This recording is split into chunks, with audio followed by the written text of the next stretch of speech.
warahmatullahi wabarakatuh. Nama saya Rahma Asri Ainia, POB dari kelompok 2.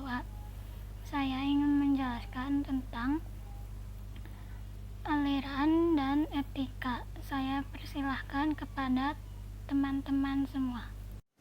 Bismillahirrahmanirrahim.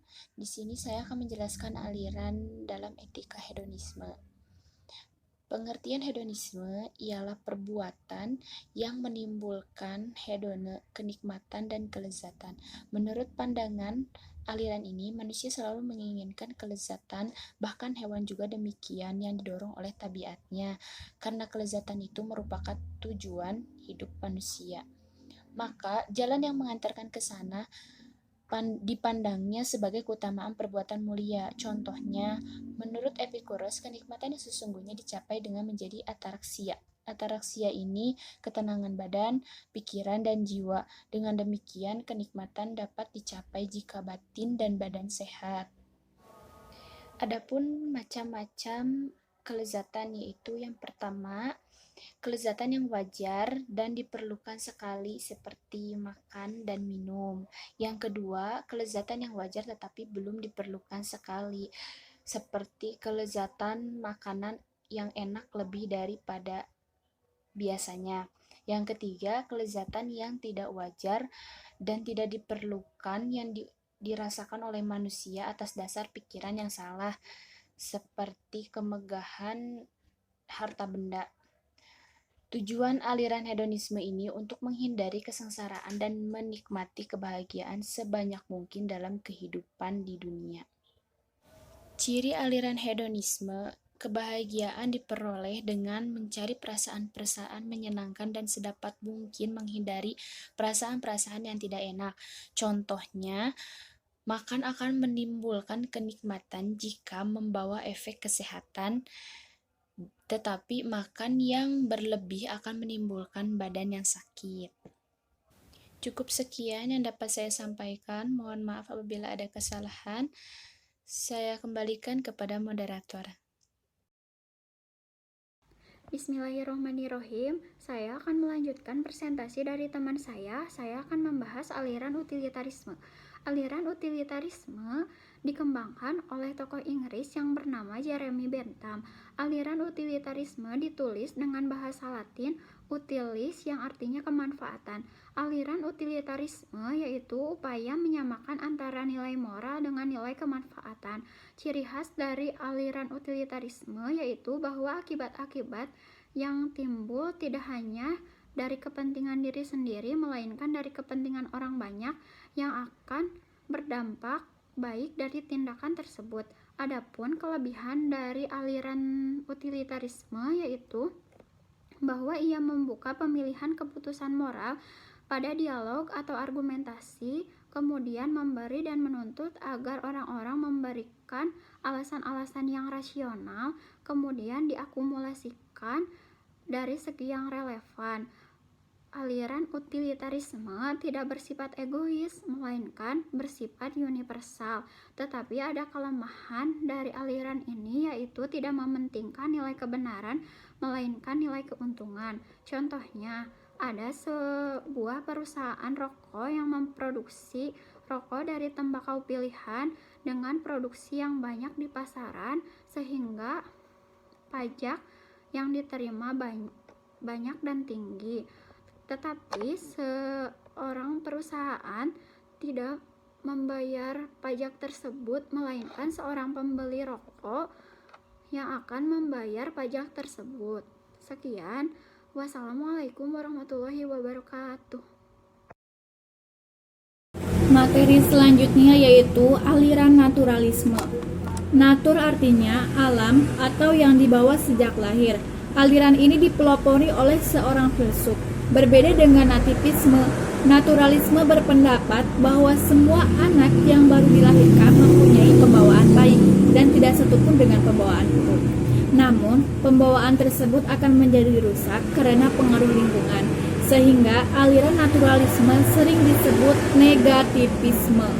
Dalam aliran naturalisme memiliki 3 prinsip tentang proses pembelajaran. Di antaranya adalah 1. Anak didik belajar melalui pengalamannya sendiri. Kemudian terjadi interaksi antara pengalaman dengan kemampuan pertumbuhan dan perkembangan di dalam dirinya secara alami. Yang kedua, pendidik hanya menyediakan lingkungan belajar yang menyenangkan. Pendidik sebagai fasilitator atau narasumber yang menyediakan lingkungan yang mampu mendorong keberanian anak didik ke arah pandangan yang positif dan tanggap terhadap kebutuhan untuk memperoleh bimbingan dan sugesti dari pendidik. Ketiga, program pendidikan di sekolah harus disesuaikan dengan minat dan bakat dengan menyediakan lingkungan belajar yang berorientasi kepada pola belajar anak didik. Aliran filsafat naturalisme didukung oleh 3 aliran besar, yaitu realisme, empirisme, dan rasionalisme. Pada dasarnya, semua penganut naturalisme merupakan penganut realisme, tetapi tidak semua penganut realisme merupakan penganut naturalisme. Imam Barnadi menyebutkan bahwa realisme merupakan anak dari naturalisme. Oleh sebab itu, banyak ide-ide pemikiran realisme sejalan dengan naturalisme. Salah satunya adalah nilai estetis dan etis dapat diperoleh dari alam, karena di alam tersedia kedua hal tersebut. Naturalisme dalam filsafat pendidikan mengajarkan bahwa guru paling alamiah dari seorang anak adalah kedua orang tuanya. Oleh karena itu, pendidikan bagi penganut paham naturalis perlu dimulai jauh hari sebelum proses pendidikan dilaksanakan. Sekolah merupakan dasar utama dalam keberadaan aliran filsafat naturalisme karena belajar merupakan sesuatu yang natural. Terdapat 5 tujuan pendidikan paham naturalisme yang sangat terkenal yang diperkenalkan Herbert Spencer melalui esai-esainya yang terkenal berjudul Ilmu Pengetahuan Apa Yang Paling Berharga. Kelima tujuan itu adalah 1.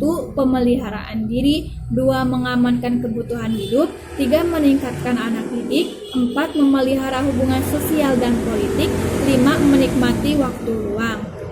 Spencer juga menjelaskan 7 prinsip dalam proses pendidikan beraliran naturalisme, yaitu 1. Pendidikan harus menyesuaikan diri dengan alam. Yang kedua, proses pendidikan harus menyenangkan bagi anak didik. Bismillahirrahmanirrahim. Di sini saya akan menjelaskan materi keempat, yaitu tentang idealisme. Idealisme berasal dari kata idea, yang berarti sesuatu yang hadir dalam jiwa. Aliran idealisme merupakan suatu aliran yang mengedepankan akal pikiran manusia, sehingga sesuatu itu bisa terwujud atas dasar pemikiran manusia itu sendiri, bukan dari pemikiran makhluk lainnya. Kemudian, menurut Immanuel Kant yang merupakan salah satu tokoh utama dalam aliran ini, beliau menyebutkan bahwa pokok-pokok aliran etika idealisme dapat disimpulkan sebagai berikut.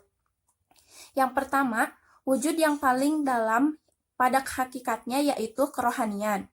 Seseorang berbuat baik pada prinsipnya bukan karena dianjurkan oleh orang lain, melainkan timbul dari dirinya sendiri dan rasa kewajiban. Kemudian yang kedua, faktor yang paling penting mempengaruhi manusia adalah kemauan yang melahirkan tindakan konkret dan menjadi pokok di sini adalah kemauan baik.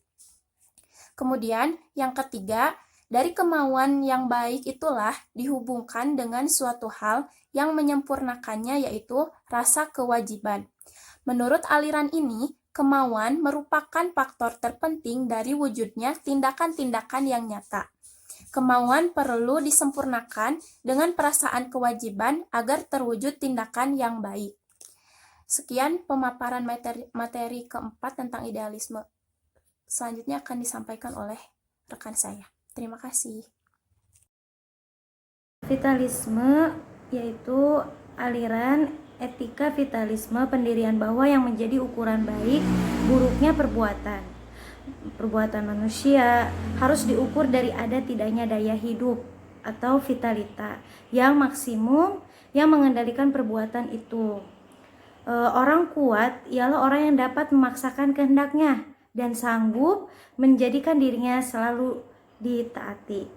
Aliran ini berusaha mengembangkan salah satu kekuatan naluri dalam diri manusia, yakni insting berjuang, dalam kurung combative instinct. Tokoh aliran ini adalah Friedrich Nietzsche, yaitu 1844 sampai 1900. Filsafatnya menonjolkan eksistensi baru sebagai Libermensch, yaitu manusia sempurna yang berkemauan keras menempuh hidup baru. Filsafatnya bersifat ateistis, tidak percaya pada Tuhan.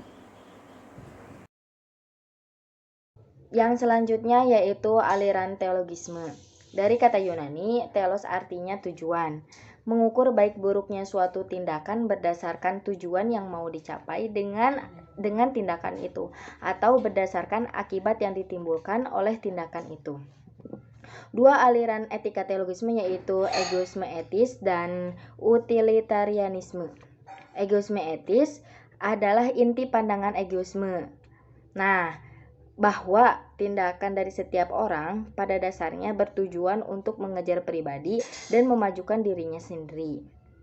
Sedangkan utilitarianisme berasal dari kata Latin yang utilis yang artinya bermanfaat. Menurut teori ini, suatu perbuatan adalah baik jika membawa manfaat, tapi manfaat itu harus menyangkut bukan saja 1-2 orang saja, melainkan masyarakat sebagai keseluruhan.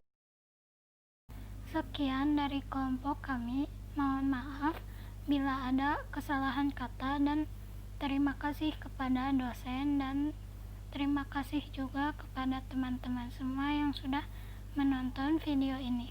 Assalamualaikum warahmatullahi wabarakatuh.